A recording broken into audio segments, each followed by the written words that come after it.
the first. He's the owner of mercy. He sent his messenger. Assalamu alaikum wa rahmatullahi wa barakatuhu. Welcome, brothers and sisters, to another episode in the series Gardens of the Righteous, where we shall go through the book Riyaad Sauliheen with Sheikh Haitham Al Haddad. Sheikh Haitham is residing in the UK and is on the board of the Islamic Sharia Council of Britain, and is also the founder of the website www.islam21c.com. Assalamu alaikum. Wa alaikum assalam wa rahmatullahi wa barakatuh. We have now reached the hadith number 12. The companion Abdullah ibn Umar radiallahu anhu has related that he heard the Prophet sallallahu alaihi wasallam recount the following: 3 persons of a people before you were on a journey when they were overtaken by a storm, and therefore they took shelter in a cave. A rock slipped down from the mountain and blocked the exit from the cave. Okay. Yeah. Bismillah ar-Rahman ar-Rahim. Alhamdulillah wa salatu wa salam ala Rasulillah. These 3 people, they were on a journey. First of all, is this a real story or not? Definitely, this is a real story. Okay? And the Prophet ﷺ is using it to give lessons to the Sahaba. He did not make it up, astaghfirullah al-azim. No, it is a real story. And the other thing, those people were from which nation? Allah alam, it doesn't matter. From Bani Israel or not from Bani Israel, but anyway, it doesn't matter. So they were on a journey, and then it was raining or there was a storm, so they entered a cave to seek shelter from that storm. One of them said, "The only way for deliverance left is to beseech Allah in the name of some virtuous deeds." Yeah, what happened when they went into the cave, a rock fell down because of the storm or whatever, fell down and blocked Block the entrance. The entrance. Or the exit. Or the exit. So now they are what? Blocked inside, and there is no entrance. And obviously it is a rock. They cannot just remove it. Yeah. Thereupon one of them supplicated. Yeah, so what did they do? Yeah, they started to think, what shall we do? We want to leave out, otherwise we will die here. Yeah? They said that we will not be saved except if we make dua to Allah Jalla wa Ala. And in order to make a sincere dua to Allah Jalla wa Ala, we need to present something to use it as intercession for us. So we need to present the best deed that we remember that we did, and to use it as a wasila, as intercession for us. Yeah? So the first one said, "O Lord, my parents were very old. I used to offer them their nightly drink of milk before my children and the other members of my family. One day I went astray far away in search of green trees and could return only after my parents had gone to sleep. When I had milked the animals and brought their nightly drink to them, they were fast asleep, but I did not like to disturb them, nor would give any part of the milk to my children and other members of the family till after my parents had had their drink. Thus, with the vessel in my hand, I awaited their awakening till the flush of dawn, while the children cried out of hunger at my feet. When they woke up, they had their drink. O Lord, if I did this seeking only your pleasure, then do relieve us of the distress wrought upon us by this rock." Subhanallah. Thereupon, the rock moved a little, but not enough to let them pass out. Subhanallah. Okay, it is clear what happened. Yeah? He said, "Oh Allah, I had old parents, and I used to work, and I used to always milk the goats and bring it to them, yeah, before they go to bed. One time, I went too far, and I could not return to my family except it was too late. When I came back, I milked the goats in order to provide for them and for my family. My children, because I was very late, they were crying out of hunger. Now let us imagine the situation at that time. Yeah? Life is simple and life was tough as well. And the children, they might be living in a tent and they do not have, there are no fridges, there are no facilities, they cannot buy something. They might be just living in the desert by their own. No neighbors, nothing. Yeah? So they were staying there, the children were staying there. Obviously, they were hungry. Maybe they want someone to provide them with any kind of food. Their mother was not there or whatever. Yeah, or they are waiting for their father to maybe come with the goats that they used to milk. So they were very hungry. Imagine, for the whole day, they did not eat anything, they did not have anything. And look, what do they have is just milk. We're not talking about a meal, No, a big meal. I'm not talking about a meal or something. So he came home, he milked the goats, and he found that his parents already what? Went to sleep. And his children were around him and crying. They want to drink. They want to have some food. And it is just only drink. Subhanallah, what would be the reaction of any person? He would say, khalas, my parents went to sleep, they are asleep. Either I wake them up, yeah, or I will provide for my children, and inshallah, when they wake up, I will provide for my parents. As simple as this. He will not even be sinful. But out of honor for his parents, and maybe he was worried that if he provided for his children the milk, his parents wouldn't be able to find any milk left over. Or maybe he didn't want to provide or offer for his parents the leftover. Yes, out of honor again. Out of honor again. Yeah? Maybe. All these are possibilities. So what did he do? He said, with the vessel in my hand, I waited for my parents. I did not wake them up. He could wake them up. It is not a problem. Subhanallah. But he said, I didn't want to do this. I want to let them sleep and rest. And I was carrying, yeah, the vessel for the whole night, waiting until the morning come. During that time, the children were crying. Now, does he have a hard heart? He has no emotions towards his children. He has, but he has more respect to his parents. Yeah? Now, what respect for his parents, not just out of respect for the parents, but because of Allah. And this is clear in the hadith. So this person, he didn't provide for his children, although they were crying and maybe they were very young, and just common sense will say, just give them. Maybe your parents will not be happy that you didn't give them. Don't think that they will be pleased, okay, by not giving them. He said, no, I want to honor my parents. I want to provide for my parents first. So for the whole night, his children were deprived of this food, crying, and he was waiting. In the morning, yeah, when the Fajr came, his parents woke. When they woke, he offered it to them. Subhanallah. Who can do something like this? Who can do something like this? You don't hear of these stories anymore. You don't hear of these stories anymore. May Allah Jalla wa Ala give us the ability to be kind to our parents. Ameen. Yeah? Ali ibn al-Hussein, when he used to eat with his mother, Ali ibn al-Hussein, he used to avoid eating from the same plate because he doesn't want to start before herself, or he doesn't want to take something and she wanted to take it, yeah, out of honor for his mother. We heard so many stories about the early scholars. Raja ibn Haywan, one of the great scholars from the second and third generation.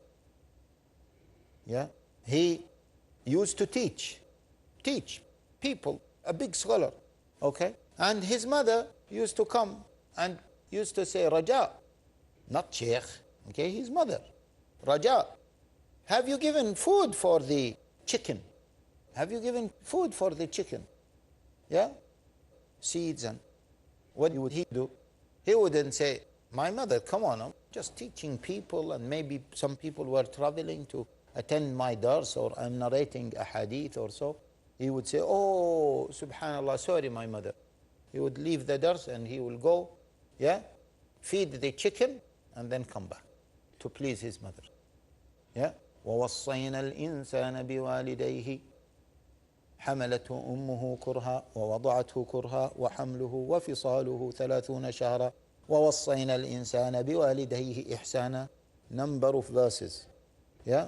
ووصينا means we have given a wasiyah, a strong advice to the person to look after his parents, and ihsana or husna. In one verse ihsana, in another verse husna means to be the best in treating them. And in the other ayah that all of us quote, وَقَضَى رَبُّكَ أَنْ لَا تَعْبُدُوا إِلَّا إِيَّاهُ وَبِالْوَالِدَيْنِ إِحْسَانًا in Surah Al-Isra. And Allah decreed that you worship Him alone, and He decreed immediately after what Allah Jalla Ala mentioned that He is the only one to be worshipped. Immediately He said, and we decreed that you deal and you treat your parents in kindness. Brothers and sisters, please come back to us after the break where we shall continue with this extraordinary hadith. Assalamu alaikum wa rahmatullahi wa barakatuh.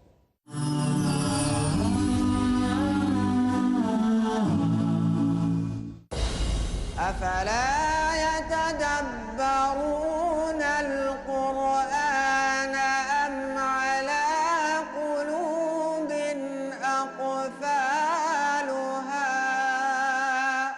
Soothing verses, awakening contents. Unlock your hearts. Let us start to reflect and interact with the glorious Quran through simple and interactive grammar exercises. هو هم أنت أنتم أنا نحن. Explore the secrets of success that exist in the blessed lines of the Holy Quran. Using what you recite every day and night, learn 250 words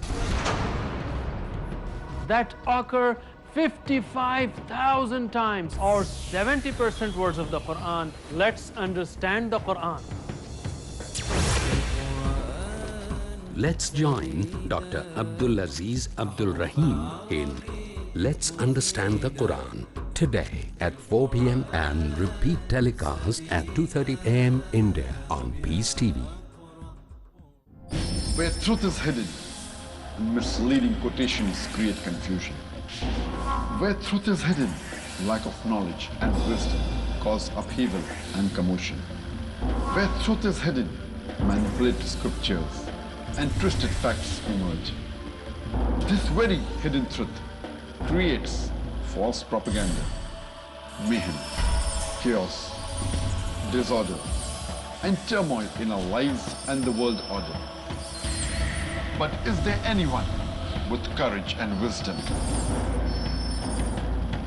What is the truth, and who has the courage to expose it?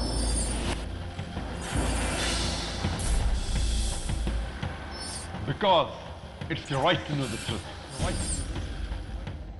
Watch Truth Prevail and Lies Perish in Truth Exposed by Dr. Zakir Naik every Sunday to Friday at 9 p.m. and repeat telecast at 7:30 a.m. India on Peace TV.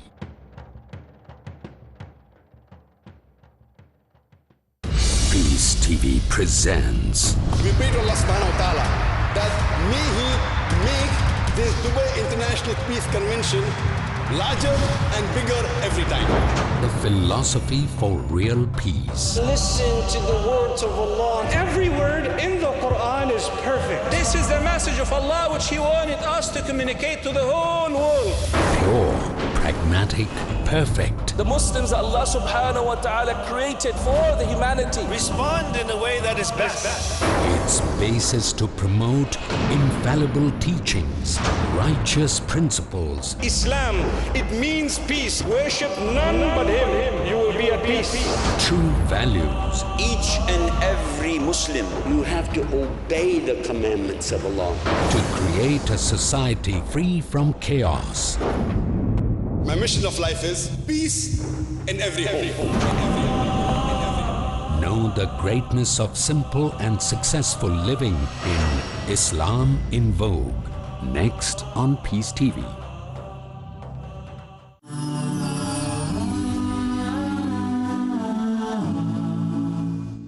Assalamu alaikum wa rahmatullahi wa barakatuhu. Welcome back, brothers and sisters, where we are just going through this amazing hadith from Abdullah ibn Umar radiyallahu anhu. Assalamu alaikum, Shaykh. Wa alaikum assalam wa rahmatullahi wa barakatuh. You had just finished explaining the importance of the parents. Have you got anything else to add before we move on to the second person? Bismillah ar-Rahman ar-Rahim. I was saying that being kind to your parents and treat them well. Yeah? وَوَصَّيْنَا الْإِنسَانَ بِوَالِدَيْهِ حملته أمه كرها ووضعته كرها وحمله وفصاله 30 شهرا ووصينا الإنسان بوالديه إحسانا. Number of verses. Yeah? ووصينا means we have given a wasiyah, a strong advice to the person to look after his parents, and إحسانا or حسنا. In one verse إحسانا, in another verse حسنا means to be the best in treating them. And in the other ayah that all of us quote, وَقَضَى رَبُّكَ أَنْ لَا تَعْبُدُوا إِلَّا إِيَّاهُ وَبِالْوَالِدَيْنِ إِحْسَانًا in Surah Al-Isra. And Allah decreed that you worship Him alone, and He decreed immediately after what Allah Jalla Ala mentioned that He is the only one to be worshipped. Immediately He said, and we decreed that you deal and you treat your parents in kindness. Yeah, we can't continue inshallah the hadith. Then the second person supplicated, O Lord, I had a cousin whom I loved more passionately than any man loves a woman. I tried to seduce her, but she would have none of me. Till in the season of great hardship due to famine, she approached me for help. And I gave her 120 dinars on condition that she would have sexual intercourse with me. She agreed. And then we got together, and I was just going to have intercourse with her when she pleaded, fear God, and do not break the seal unlawfully. Whereupon I moved away from her, despite the fact that I had desired her most passionately, and I let her keep the money I had given her. O Lord, if I did this thing seeking only your pleasure, do move this distress in which we find ourselves. Again, the rock moved a little, but not enough to let them pass out. Subhanallah. The second person, he said, Ya Allah, he is making dua to Allah Jalla Ala. He said, I used to have a cousin, yeah, a female cousin. And I heard so much, no one would love a female as I loved this cousin. And I want to have a relationship with her, and she was refusing. She was afflicted by a calamity, by difficulties, by famine. So she had no one to go to except her cousin. So she went to him and asked for help. He took advantage of her. And he said, I'll help you, yeah, provided that you allow me to sleep with you. So he said, I gave her 120 dinar. It's a big amount of money at that time. Dinar, and it is not dirham. Dinar, golden dinar. Reasonably big amount of money. Provided that she will allow me to have sexual relationship with her. And it happened out of desperation, she allowed me to have a sexual relationship with her. And when I was about not to start a foreplay with her, no, I reached to the point that I was about to penetrate her, yeah? But she was a very righteous lady. She said to him, my cousin, fear Allah and don't break the seal except with its right. Now, who would be in that situation where he has been sexually aroused, yeah, and he would just refrain from doing the sin? Because of who? Because of Allah. It is not an easy thing. So he said, when she told me, Ya hada, ittaqillah, fear Allah, yeah, have taqwa of Allah, be mindful of Allah, and don't do it except in a halal way. So he said, I moved. I moved. Left her, and I left the money for her as well. It is a very noble position. It is a very noble reaction. He said, Ya Allah, if you know that I have done this for you, then Ya Allah, remove this distress. Subhanallah. And then the rock moved little bit. But now they have a bigger gap, but it is not for them to leave. Still not enough. It is not enough. This reminds us of the hadith. سبعة يظلهم الله في ظله يوم لا ظل إلا ظله. The well-known hadith in the Sahihain. 7 types of people will be put under the shade of Allah on the day of resurrection when there is no shade but His shade. One of them is the opposite, but it shows that this action will be a very high action, very good deed. ورجل دعته امرأة ذات منصب وجمال فقال إني أخاف الله. A person who was invited by a lady who is attractive and who has a position, and she said to him, come, have a relationship with me, haram sexual relationship with me. And he said, no, I fear Allah.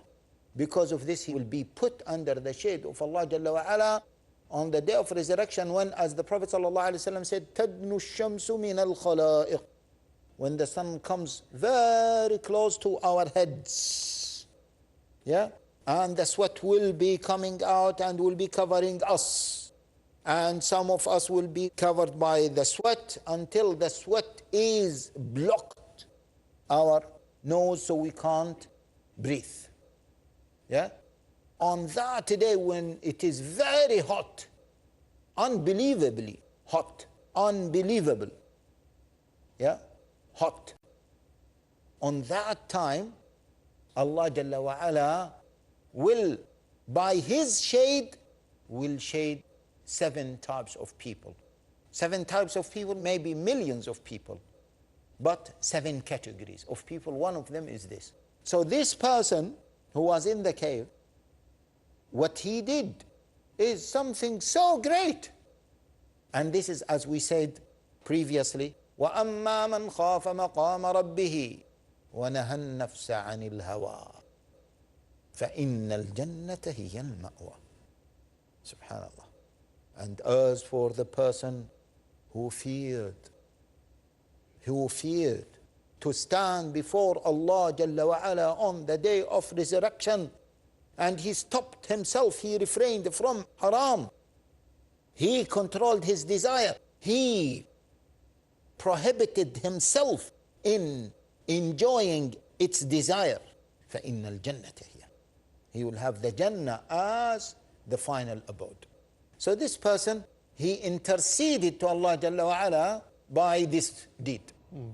Yeah? So he said, Ya Allah, if you know that I have done this for your sake, then remove the distress. So Allah Jalla wa Ala accepted their dua, and He removed the rock little bit. So the gap was little bit bigger, but it's not enough for them to leave. Okay, let us read the last part of the hadith. Then the third man supplicated, O Lord, I hired some laborers and paid them their dues, but one of them left, leaving behind what was due to him. I invested it in business, and the business prospered greatly. After a time, the laborer came back and said, O servant of God, hand over to me my wages. I said to him, all that you see is yours, the camels, cattle, goats, and slaves.